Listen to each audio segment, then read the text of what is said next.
Herkese merhaba, kanalıma hoş geldiniz. Yepyeni bir projeyle karşınızdayım. Daha önce de çalışmış olduğum, kanalımda anlatımı mevcut olan bu şahane bluzu tekrar çalıştım sizler için. Çünkü neden? Birleştirme kısmını göstermemiştim. Ondan dolayı çok fazla yorum geldi. Birleştirmeyi göstermediniz, keşke gösterseydiniz vesaire vesaire diye. Ben de bu güzel iple yenileyerek ve daha duruşunu kendimce bir şeyler katıp güzelleştirerek bu şahane pullu büstiyeri hazırladım. Diğeri de çok güzeldi. Onu da severek kullanıyorum ama bu bence çok daha güzel oldu. Şunun güzelliğine bakar mısınız? Harika bir parça oldu. Şu an çok hastayım. İnanın zor konuşuyorum, zor ayakta duruyorum. O yüzden üzerime giyip deneyemedim. Ama iyileştiğim zaman detaylı fotoğraflarını Instagram hesabından paylaşacağım. Sizler de oradan rahatlıkla görsellerine ulaşabilirsiniz. Şahane bir parça oldu. S beden için hazırladım kendi bedenime göre. Crop bir bluz ama çok crop değil. Bakın şu kısmı bayağı uzun. Yani göbeği falan örtüyor. Yüksek belle gayet normal giyilebiliyor. 1,5 yumak Sensi Shine kullanarak bu güzel bluzu elde ettim. Tığ olarak 3,5 milim kullandım. Daha böyle dökümlü, daha güzel dursun diye. Ve gerçekten de şahane bir işçilik çıkardım. Kendim diye demiyorum. Bakar mısınız işçiliğin güzelliğine? Çok güzel, şahane bir proje oldu. Umarım sizler de beğenirsiniz. Kanalıma abone olup beni takip ederseniz çok sevinirim. Küçük bir emoji dahi olsa minik bir yorum yapmayı unutmayın. O zaman keyifli seyirler. Evet, modelime başlıyorum. Tığım 3,5 milim. 2,5'a da örülüyor ama 3,5'la örmeye karar verdim. İpim çok ince bir ip değil. Orta kalınlıkta. Şimdi 4 tane zincir çekiyorum. 4. zinciri tutuyorum ve 4 tane daha zincir çekiyorum. Doluyorum. Tuttuğum zincirin içerisine, 4. zincirin içerisine giriyorum ve buraya bir tane ikili trabzan yapıyorum. Doluyorum. Aynı noktaya giriyorum. Yine ikili trabzan yapıyorum. Şu 4 zincir kenar zincirimiz oluyor. 2 zincir çekiyorum. Doluyorum. Aynı noktaya giriyorum. Yine 2 tane ikili trabzan yapıyorum. Bakın bu şekilde. Çift V'li bir trabzan grubu yapmış olduk. Şimdi doluyorum. Son zincire geliyorum. Bakın 3 tane ilmeğim var. 1, 2 ve 3 seferde yukarı çıkıyorum. Şimdi tabanımızı oluşturduk.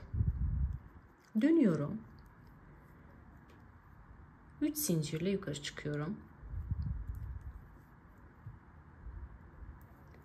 Doluyorum. Şu 2 zincirli kısımlara çalışacağız hep. Bu noktaya batıyorum ve alttaki işlemin aynısını yapıyorum. 2 tane trabzan, arada 2 zincir, aynı noktaya yine 2 tane trabzan yapıyorum.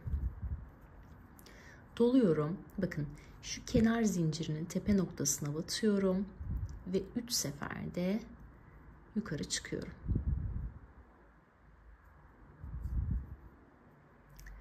Döndürüyorum örgümü. Bakın ilk 2 sırada da ne yaptık? Aslında aynı işlemi yaptık.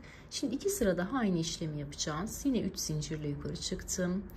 Orta noktaya 2 tane trabzan yapıyorum. Arada 2 zincir. Doluyorum. Aynı noktaya yine 2 tane trabzan yapıyorum. Doluyorum, zincir vesaire çekmeden köşedeki trabzanın tepe noktasına batıyorum ve 3 seferde yukarı çıkıyorum. Evet, 3 sıra aynı işlemi yaptık. Geliyoruz 4. sıraya. Yine aynı işlemi yapacağız. 3 zincirle yukarı çıktım. Yine 2 zincirlik kısma 2 trabzan, arada 2 zincir ve 2 trabzan olarak dolduruyorum. Doluyorum. Kenar trabzanımı şöyle tepe noktasına batıyorum. 1, 2, 3 seferde yukarı çıkıyorum. Bakın 4 sıra ne yaptık? Aynı işlemi tekrarladık. Şimdi modelimize geçiyoruz. Yine 3 zincirle yukarı çıktım. Bütün kenarlarda aynı işlemi yapıyoruz. Orta noktaya geldim. 2 tane trabzanımı yapıyorum. Aynı alttaki gibi. Arada 2 zincir. Yine 2 tane trabzan. Şimdi bakın artırma yapacağım için 2 zincir çekiyorum ve aynı noktaya batıp yine 2 tane trabzan yapıyorum. Bakın altta 2 tane trabzan grubum vardı. Burada 3 tane trabzan grubum oldu. Doluyorum. Kenara batıyorum. Yine 3 seferde yukarı çıkıyorum. İlk artırmamızı bu şekilde yapmış olduk. Şimdi dönüyorum. Kızımın oyuncağını da şöyle kenara itelim. Yine 3 seferde yukarı çıkıyorum. Şimdi bakın 2 tane 2 zincirlik kısmımız var. Bu noktalara yine ikili trabzan gruplarımızdan çalışıyoruz. Arada 2 zincir, aynı noktaya yine ikili trabzan grubumdan çalışıyorum. Şimdi doluyorum zincir çekmeden, bir sonraki boşluğa giriyorum ve buraya yine ikili trabzan grubumdan yapıyorum. Arada 2 zincir. Bakın bir alt sırada 3 tane olan trabzan grubumuz burada 1, 2, 3, 4'e çıktı. Doluyorum, yine köşeye geldim. 3 seferde yukarı çıkıyorum. Işık yetersiz mi acaba? Şu diğer ışığı da açayım. Evet, şöyle yakından gösterelim. Daha net anlaşılır. Döndürüyorum. 3 zincirli yukarı çıkıyorum. Geliyorum ilk 2 zincirli kısma. Yine alttaki gibi 2 trabzan, arada 2 zincir, yine 2 trabzan yapıyorum. Şimdi bakın geldik artırma kısmına. Doluyorum. Bakın zincir vesaire çekmeden şuradaki direkt atlayıp geçtiğimiz kısım var ya, bu kısma giriyorum. Buraya bir tane trabzan yapıyorum. Arada 2 zincir, aynı noktaya giriyorum, yine bir tane trabzan yapıyorum. Bakın burada ne yaptık? Bir tane V yaptık. Bu V ile artış yapmış olduk. Doluyorum, bir sonraki boşluğa giriyorum ve yine 2 tane trabzan grubumu yapıyorum. Doladım. Direkt köşedeki trabzanın tepe noktasına batıyorum ve 3 seferde yukarı çıkıyorum. Bakın. Dönüyorum. Yine 3 zincirle yukarı çıkıyorum. 2 zincirli kısımlara çalışıyorum. Hep trabzanlarımız 2 trabzan, arada 2 zincirden oluşuyor.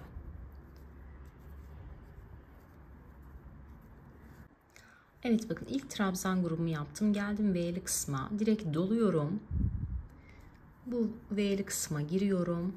Buraya 2 trabzan, arada 2 zincir, aynı noktaya giriyorum ve yine 2 tane trabzan yapıyorum.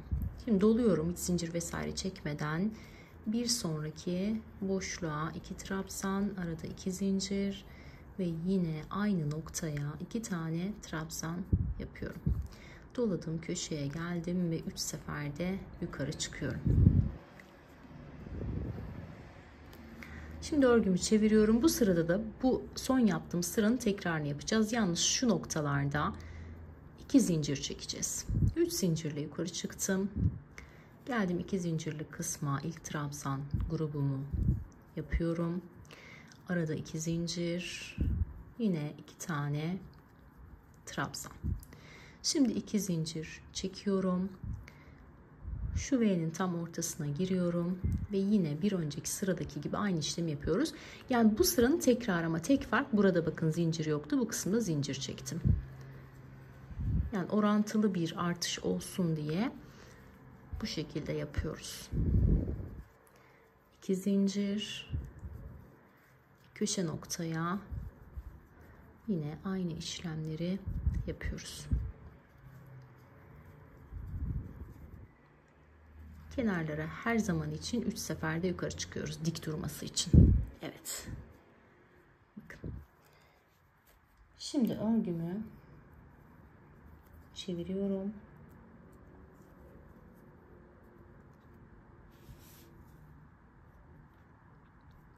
Üç zincirle yukarı çıkıyorum.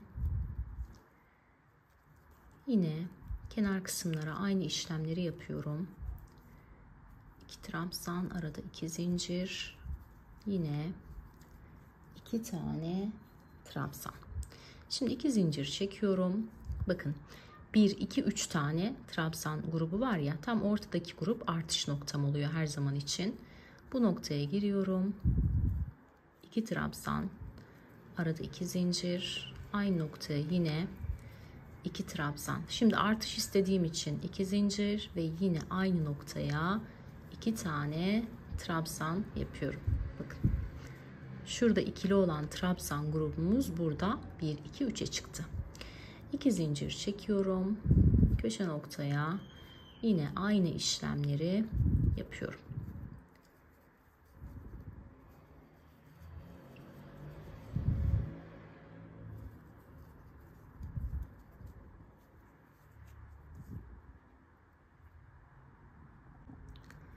Üç zincirle bir üst sıraya çıkıyorum.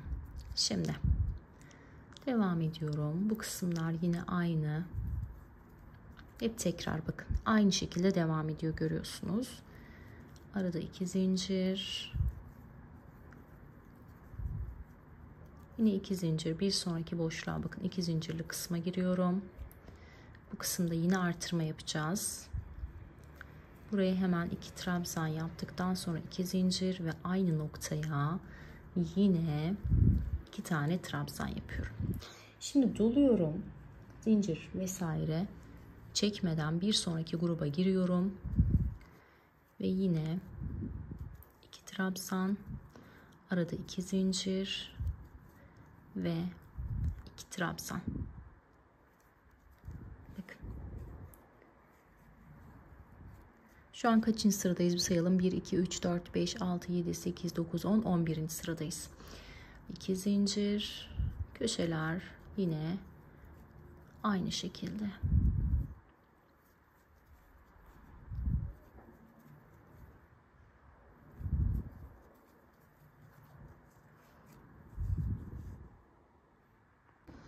Örgümü çeviriyorum. Üst sıraya çıkıyorum 3 zincirle. Köşeleri yine aynı şekilde yapıyorum. Çok hızlı ilerlediğimi düşünürseniz eğer yavaşlatabilirsiniz videomu. Geldik bu kısımlara. Burada da yine alttaki gibi bakın aynı işlemi yapıyorum. Arada 2 zincir ve yine 2 tane trabzan. Şimdi yine V'li kısım yapacağız. Şurada yaptığımız gibi artırma yapacağız bu noktadan. Doladım. Bakın zincir vesaire çekmeden direkt giriyorum ve buraya bir tane trabzan. Arada 2 zincir. Yine aynı noktaya bir tane trabzan yapıyorum. Doluyorum zincir vesaire çekmeden bir sonraki boşluğa giriyorum. 2 trabzan, 2 zincir ve yine aynı noktaya 2 tane trabzan. Bakın bu şekilde.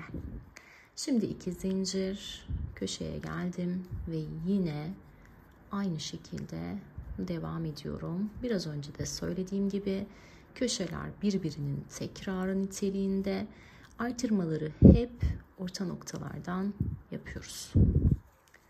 Bu şekilde kaçıncı sıramızı bitirdik? 1, 2, 3, 4, 5, 6, 7, 8, 9, 10, 11, 12. 12. sıramızı bitirmiş olduk. Devam ediyorum. 3 zincir. Yine bu kısma 2 trabzan.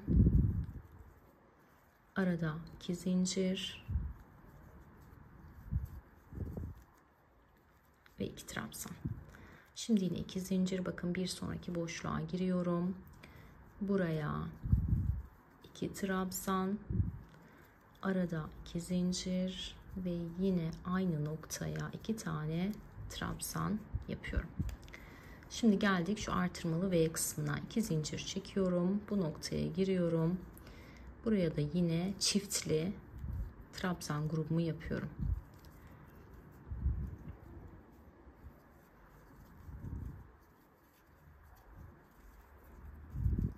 İki zincir. Bir sonraki boşluklara bir önceki sıranın tekrarını yapıyoruz. Bir fark yok.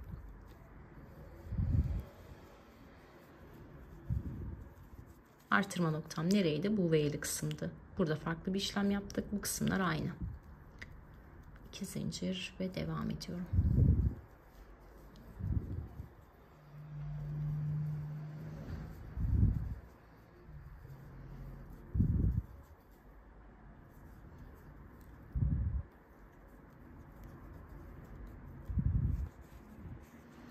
Bakalım trabzan grup sayımız kaça çıktı? 1, 2, 3, 4, 5'e çıktı. Bakın bu şekilde. Devam ediyoruz. Devam ediyoruz. Köşe kısımlar aynı.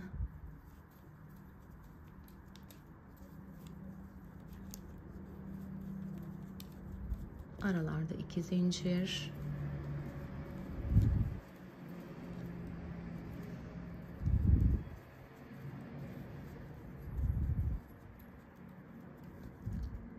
Geldik orta noktaya. Bakın 5 taneyle 1, 2, 3, 4, 5.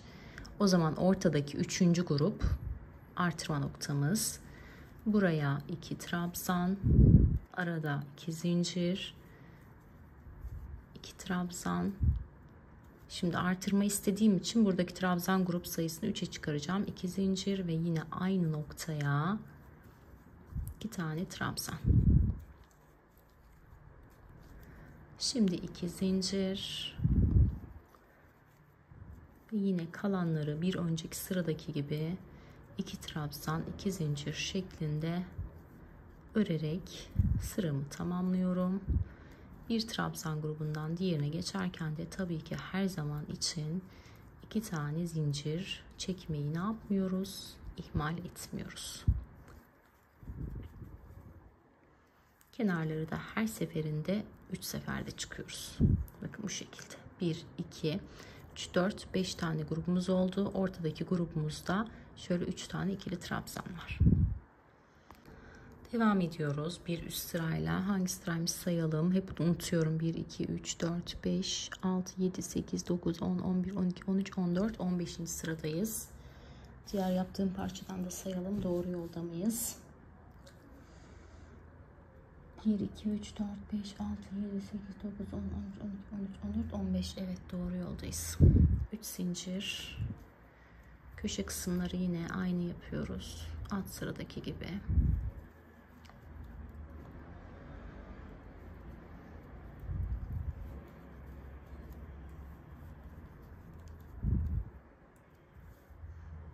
Burası da artık köşe oldu. Çünkü modelimiz büyüyor.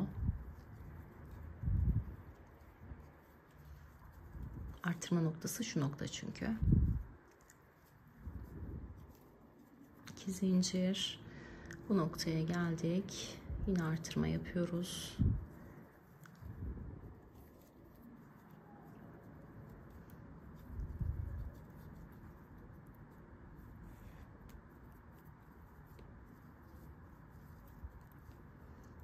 İki zincir, bir sonraki boşluğa 2 trabzan, arada 2 zincir ve 2 trabzan yapıyoruz. Bakın şöyle karşıdan göstereyim. Bu şekilde. Şimdi şu kısımları aynı alt sırada yaptığımız gibi 2 zincir 2 trabzan olarak tamamlıyoruz. Buralarda artık herhangi bir artış vesaire olmuyor. Gördüğümüz şekli ile örüyoruz.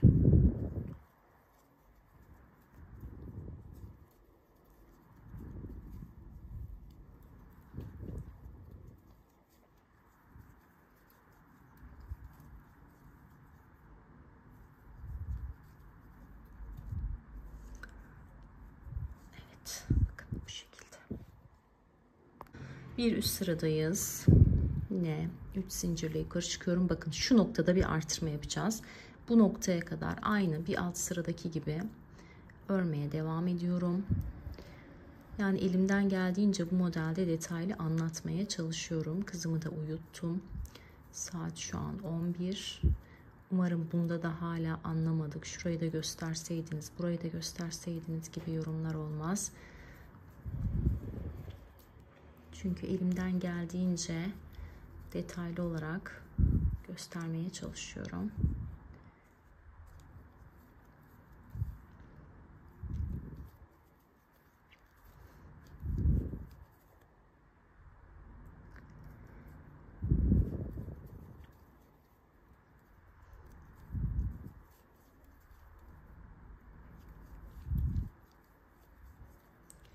Evet bakın. Geldik tam orta noktaya. Orta noktaya geldiğimiz zaman şöyle karşıdan gösterelim daha net anlasın. Bu noktaya geldiğimiz zaman yine bir V trabzan grubu yapıyoruz. Zincir çekmeden direkt girdim. Bir tane trabzan yaptım. Arada 2 zincir ve yine aynı noktaya bir tane trabzan yapıyorum. Doluyorum ve devam ediyorum. Şu kısımlar zaten tekrardan ibaret.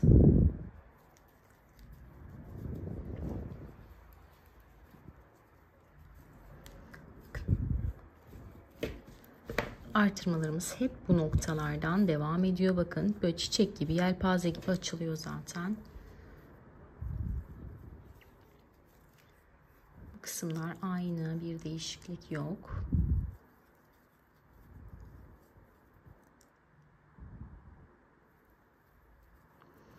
İpin rengi çok hoşuma gitti. Yaşlandıkça bu tarz renkleri sevmeye başladım. Eskiden hep pembe, mor, kırmızı vesaire renkler severdim. Ama artık gerçekten insan yaşla birlikte hayatında dinginlik istiyor. Ve bu dinginlik kullandığı renklere bile yansıyor. Evet bakın sıramı bu şekilde tamamladım. Şimdi devam ediyorum.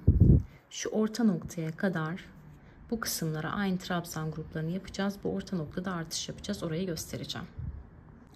Evet bakın V noktasına kadar geldim. Şimdi V noktası için en son trabzan grubundan sonra 2 zincir çekiyorum ve burada tekli görünen V noktasına yine bir 2 trabzan, arada 2 zincir, aynı noktaya yine 2 trabzan, arada 2 zincir ve bir sonraki noktaya geçiyorum. Bakın.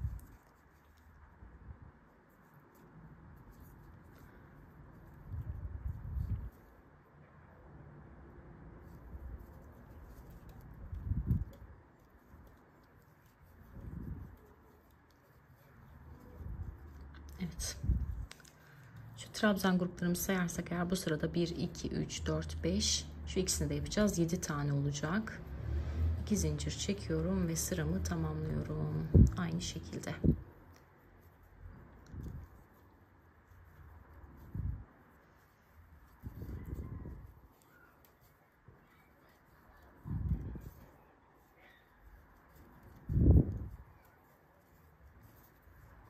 Bayağı bir gevşek örüyorum. Umarım çok geniş bir model olmaz.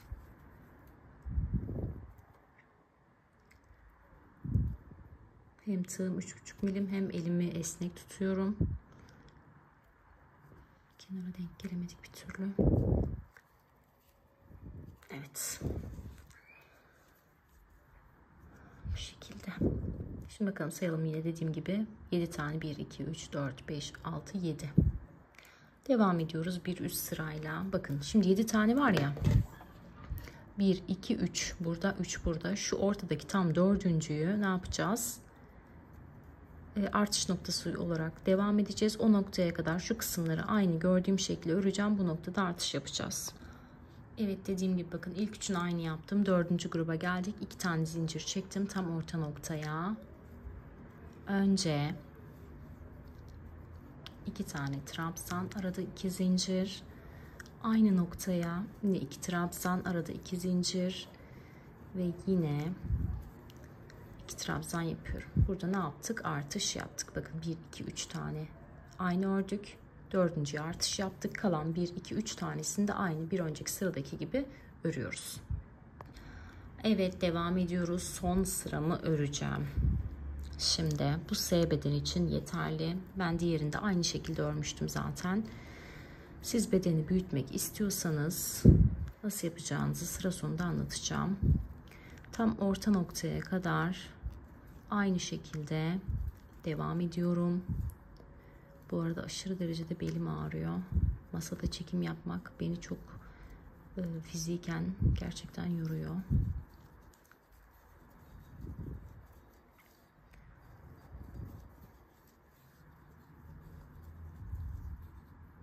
Çünkü tam kamera açısından görünsün vesaire diye 2 büklüm örüyorum. Tepeden koyduğumuz zaman kamerayı bu şekilde net görünmüyor. Öyle çekimleri ben sevmiyorum ve işte bir şey anlamıyorum.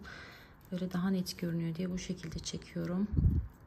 Bu da belimi bayağı artıyor. Şimdi geldik bakın orta noktaya. Bu orta noktalara, şu kısımlara çiftleyeceğiz. Yani neredeydi bizimki? Şu sıradakinin, pardon. O sıra değil. Evet, şu sıranın aynısını yapacağız.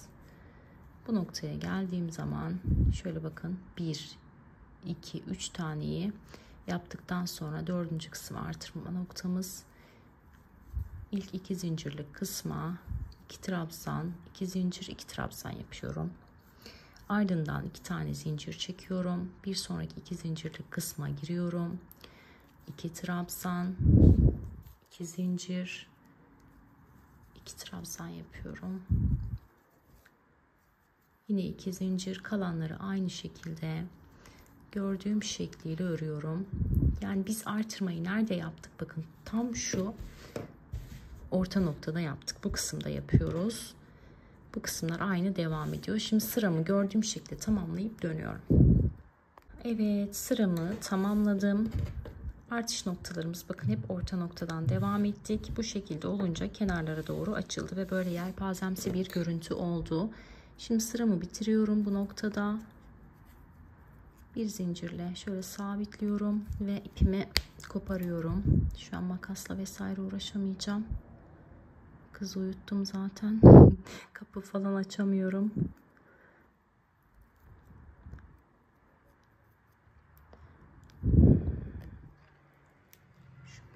Pulu içe gönderelim de. Bunun için de şöyle yapalım aslında. İlmeğimizi daha geniş bırakalım ve bu şekilde geçirelim, daha pratik. Evet. Şimdi 19 sıra örerek parçamızı tamamladık. Şimdi bu parçadan toplamda 4 tane olacak. Ben şöyle 2 tanesini önceden hazırlamıştım zaten.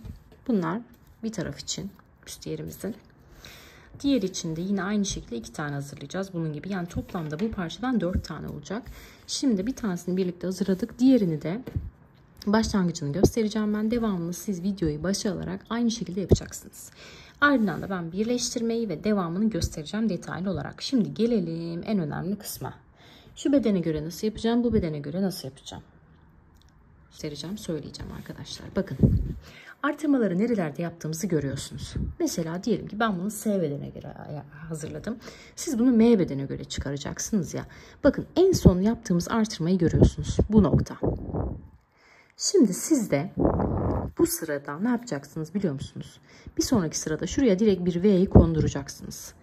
Bu V'yi kondurduktan sonra da şu 3 sıra aynı işlemi tekrar edeceksiniz. Yani benim yaptığımın aynısını yapacaksınız. Şuraya bir V'yi konduracaksınız. Daha sonra da 1, 2, 3 sıra daha öreceksiniz. Ve bu sizin bedeniniz için yeterli olacaktır. L bedende işte atıyorum. Bu yetersiz geldiyse bu işlemi M beden 2 kez tekrar ederek kendi bedenine ulaştıysa bir kez tekrar ederek kendi bedenine ulaştıysa L 2 kez tekrar etsin. İşte daha büyük bedenler 3 kez. Yani anladınız mı? Bunu şöyle omzunuzdan tutacaksınız. Göğüs kapunuzdan yerleştireceksiniz. Tam koltuk altınızla göğsünüzün orta kısmına denk geliyorsa bu sizin bedeniniz demektir. Dediğim gibi yani artırma noktalarımız kendini gösteriyor. Bakın nerede artırma yapmışız? Burada. Hemen bu sizin rehberiniz olacak.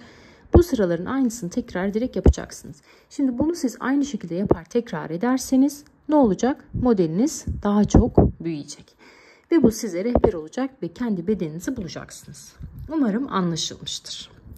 Şimdi o zaman devam edelim. Evet, ipimi aldım. Şimdi bakın direkt modelim önümde duruyor. Bunu şöyle tutuyorum. Direkt bu kısımdan batıyorum. ilmeğimi kaydırıyorum. Şimdi aynı modeli devam ettireceğiz. Yani bu parçanın aynısından öreceğiz. Bakın aynı parça.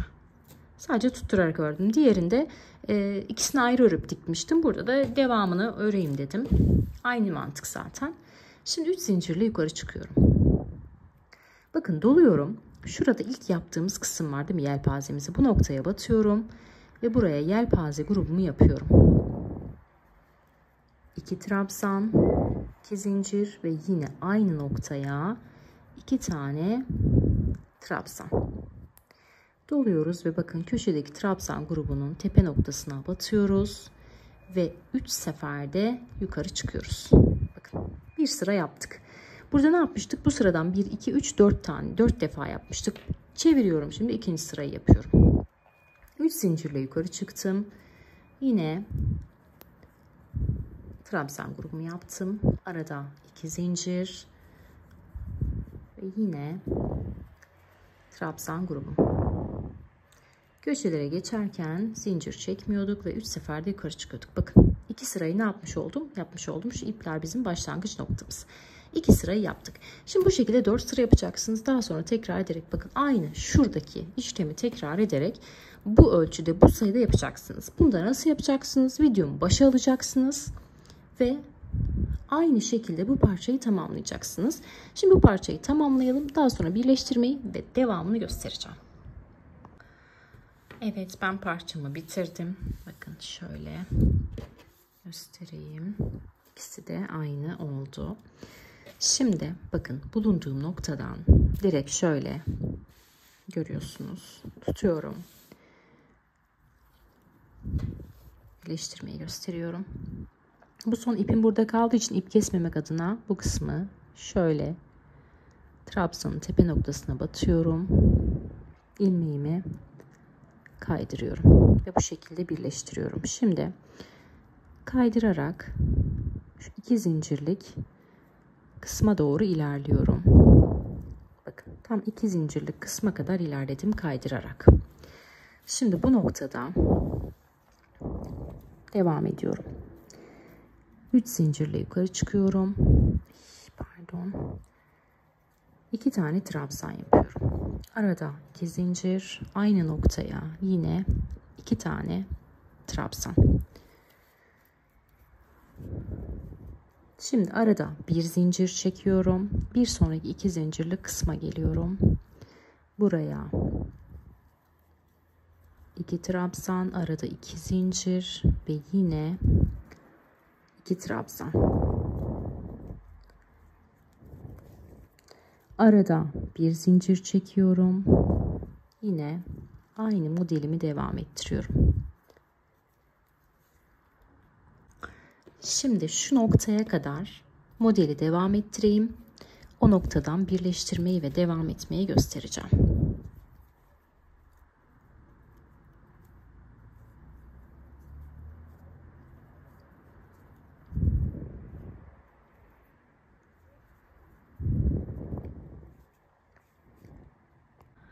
Evet, bakın köşeye kadar geldim. Yine bir zincirimi çektim. Bu noktaya da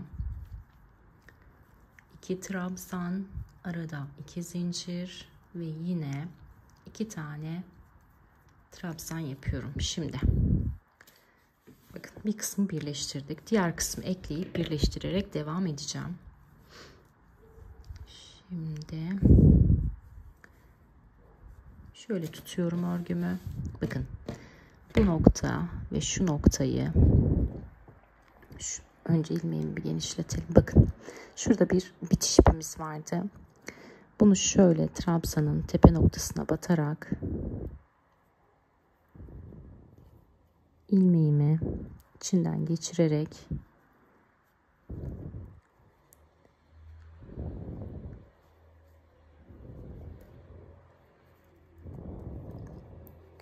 birleştiriyorum.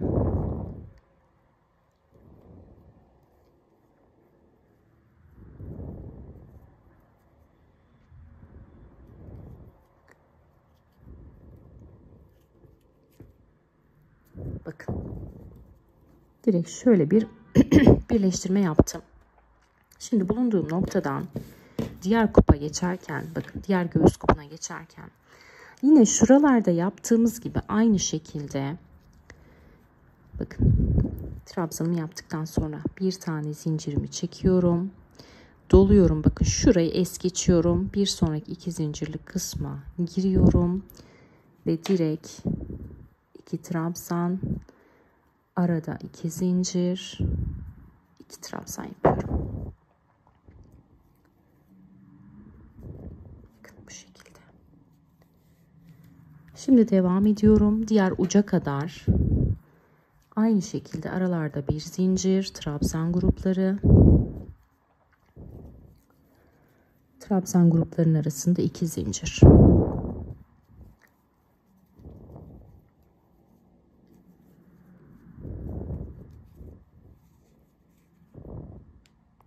Evet, bakın orta noktada birleştirmemizi yaptık. Geldik göğüs kupuna doğru.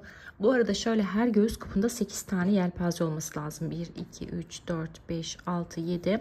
Şimdi 8.'yi yapıyorum.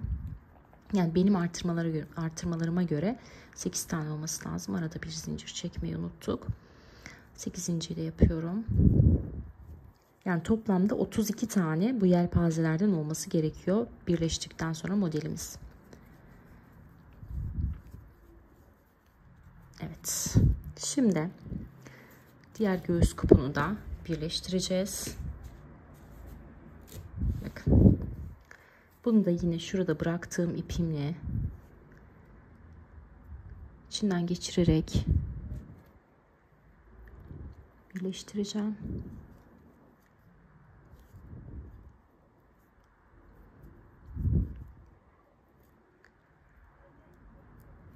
Pullu ipin handikapları bunlar.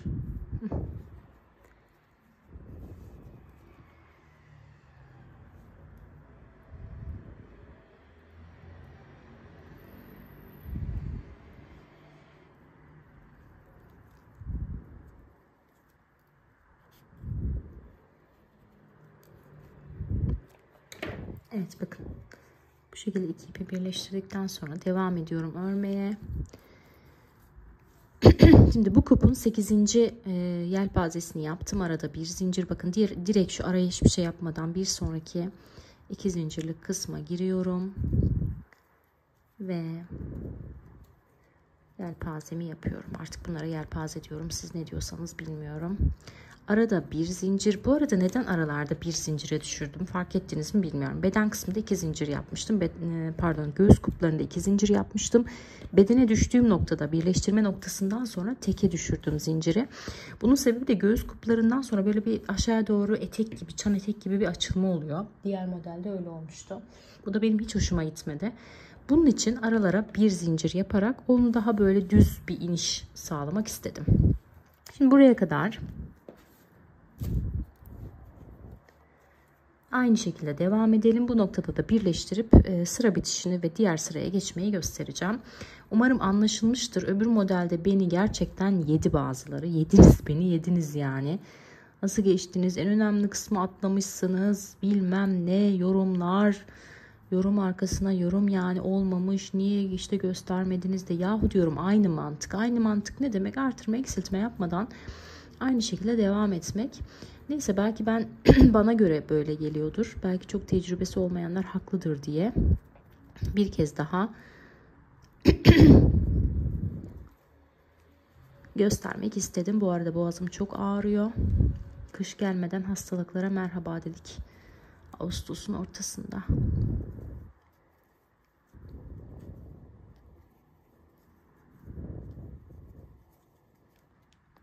Evet, son kısma geldik. Bakın şöyle düz bir zemin üzerine koydum.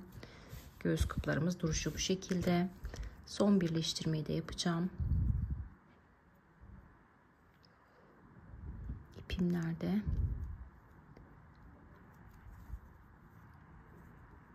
Bunları daha sonra ben düzeltirim. Kenarlarından sık iğne vesaire geçeceğiz ya. Ondan sonra daha güzel bir görünüme kavuşur. Şimdi merak etmeyin. Çok üstünkörü yapıyorum. Evet. Bakın. Şimdi bu şekilde döne döne modelimizi öreceğiz. Şimdi sıramızı tamamlayalım.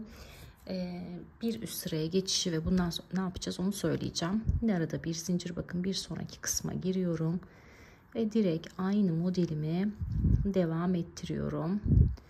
Trabzanların arasında 2 zincir, bir trabzan grubundan diğerine geçerken bir zincir yapıyoruz.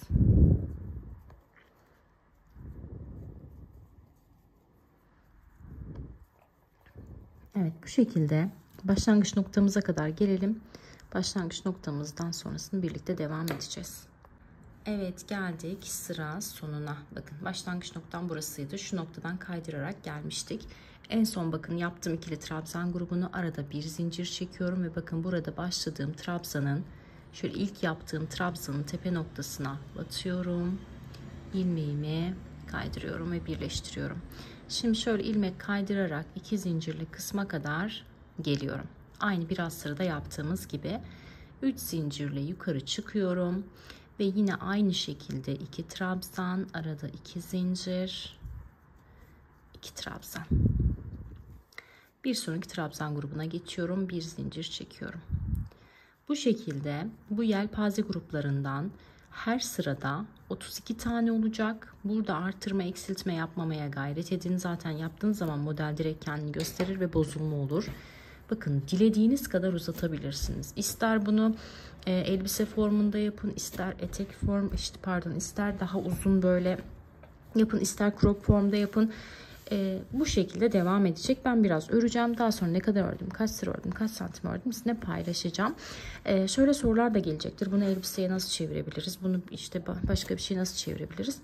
Çevirebilirsiniz evet, ama yine şuradaki artırmaları baz alarak. Şu bel kısmına geldik ya, artık bu kısmını belli bir süre düz örün. Kalça genişliği kısmı devreye girdiği zaman o göbek altı formu yine şu şekilde artırma yaparak o açılmayı sağlamanız lazım.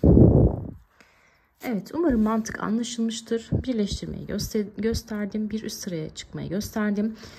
Şu motiflerimden 32 tane var dedim. O zaman ben öreyim. Daha sonra ne kadar ördüm, nasıl ördüm paylaşacağım sizlerle.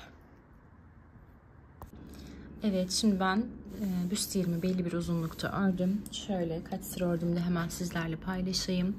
Bakın şu kısım birleştirme noktamız. Oradan sonra 1, 2, 3, 4, 5, 6, 7, 8, 9, 10, 11, 12. 12 sıra ördüm. Üzerime denedim ve bu uzunluk gayet yeterli benim için. Şöyle bir sırada bitiş sırası yapıyorum. Onu da göstereceğim sizlere.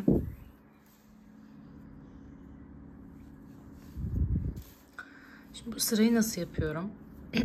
Normal modelimi devam ettiriyor gibi yukarı çıktım. Burada bir trabzan grubu bittikten sonra diğerine geçerken zincir çekmiyoruz. Normalde bir zincir çekiyorduk ya. Direkt batıyoruz. Ve 2 tane trabzanımızı yapıyoruz. Ara noktaya sadece bir tane zincir çekiyoruz. Çünkü artık model toplasın istiyorum. Aşağıya doğru etek ucu gibi açılsın istemiyorum. Daha üzerimize oturan güzel bir duruş istediğim için buraya bir zincire düşürdüm. 2 trabzan ve direkt dolayıp bakın bir sonraki boşluğa giriyorum. Bu şekilde şöyle dikkat ederseniz daha güzel bir bitiş elde etmiş oluyoruz. Bakın 2 tane trabzan, arada sadece bir zincir ve yine orta noktaya 2 tane trabzan. Şimdi bu sıramızı da bu şekilde tamamlayalım. Birleştirdikten sonra 13. sıramız oluyor bu. Ardından da sık iğne sırasıyla devam edeceğiz. Bakın direkt doluyorum. Bir sonraki boşluğa geçiyorum. Ve direkt 2 tane trabzan. Arada sadece bir zincir. Ve devam ediyorum.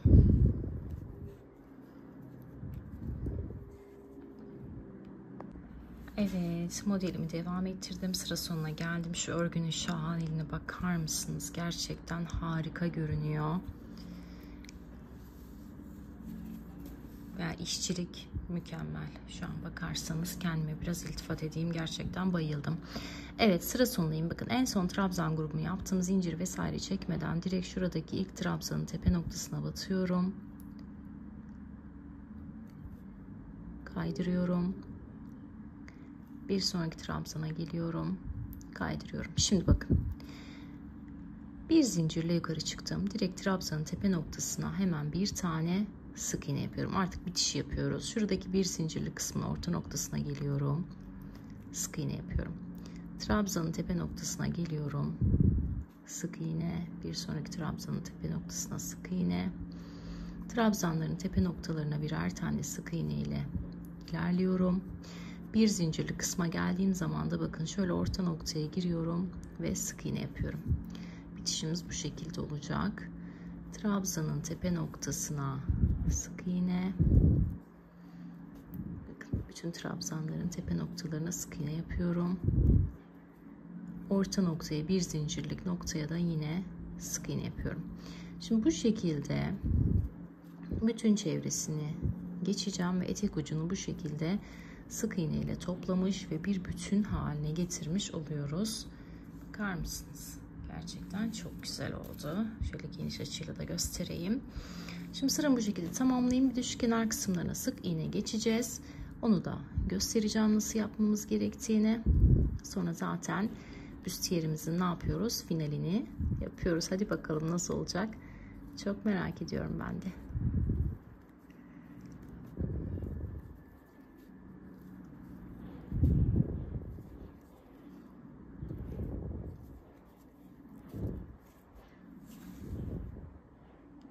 Evet, şimdi bakın alt kısmına tamamen sık iğne geçtim ve daha böyle düz bir görünüm elde etmiş olduk. Şimdi yan kısımları da gösteriyorum. Bakın bu kısımları da sık iğne geçtim. Şimdi bu kısımda sık iğneyi nasıl geçtim onu göstereceğim. Şimdi iç kısımda ve yaka kısmında sık iğneyi nasıl geçtiğimi göstereceğim. Zaten kenarlarda aynı şekilde yapılıyor. Şimdi bakın ortadaki trabzanların üzerine 2 tane sık iğne yapıyorum. Trabzanların şu birleşim noktasına da bir tane sık iğne yapıyorum. Trabzanların tam üzerine 2 sık iğne, birleşim noktasına giriyorum, bir sık iğne. Bakın bu şekilde bir görüntümüz olacak. Birleşim noktasına bir sık iğne. Şimdi şu ortaya kadar gelelim. Şu ortada da nasıl bir işlem yapacağım onu göstereyim. Tam bu V yakanın birleşim noktası.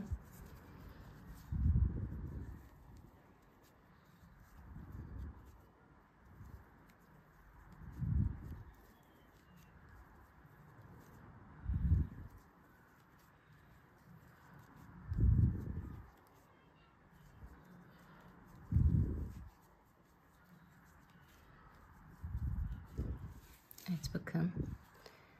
Tam şu birleşim noktası iple tutturmuştuk görüyorsunuz. Şuraya da bir tane sık iğne yapalım. Bakın şöyle ilmekleri şöyle tutuyorum ve geçiriyorum. Ardından da devam ediyorum. Bakın böyle bir birleştirme yaptık.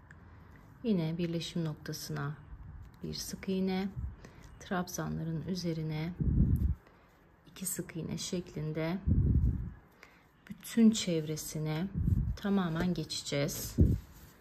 Şöyle masanın üzerine koyalım.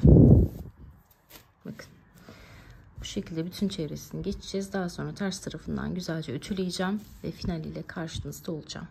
Evet, şimdi son haliyle ölçülerini sizinle paylaşacağım. Üzerinden minik bir ütü geçtim ters tarafından. Çok boyutlarında bir değişimi olmadı. Sadece daha güzel ve dökümlü durdu. Şimdi ölçülerini hemen sizinle paylaşacağım. Boyu şöyle askıdan tutarsak eğer 46 santim. Görüyorsunuz eni 40 santim. En sağlıklı ölçüyü tabii ki kendi üzerinize giyerek deneyebilirsiniz. Benim ölçülerim bu şekilde. Kızım mezroyu kaybettiği için büyük metreyi kullanmak zorunda kaldım. Bu şekilde. Evet bakın kenar kısımlarını geçtikten sonra üzerinden de ters tarafından güzel bir ütü geçtim.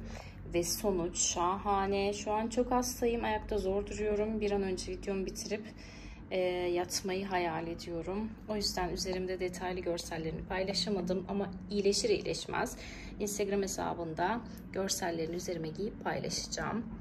Bu şekilde şahane bir büstiyer oldu. Sadece 1,5 yumak Sensi Shine kullanarak bu güzel büstiyeri elde ettim. Pamuklu birçok iplikle yapabilirsiniz ama bu şekilde pul iplikle yapmak isterseniz de benim kullandığım iplik Sensi Shine. Biraz maliyetli bir iplik ama bu pul iplerin sanırım genelinde bu var. Artık siz hangisini bulursanız, hangisi hoşunuza giderse ona göre yapabilirsiniz. Herhangi bir işbirliği vesaire yoktur markayla. Bilginiz olsun. Evet, umarım beğenmişsinizdir. Umarım anlatım yeterli olmuştur bu sefer. Beğendiyseniz beğenmeyi, küçük bir emoji dahi olsa yorum yapmayı unutmayın. Farklı bir projede görüşmek dileğiyle. Hoşça kalın.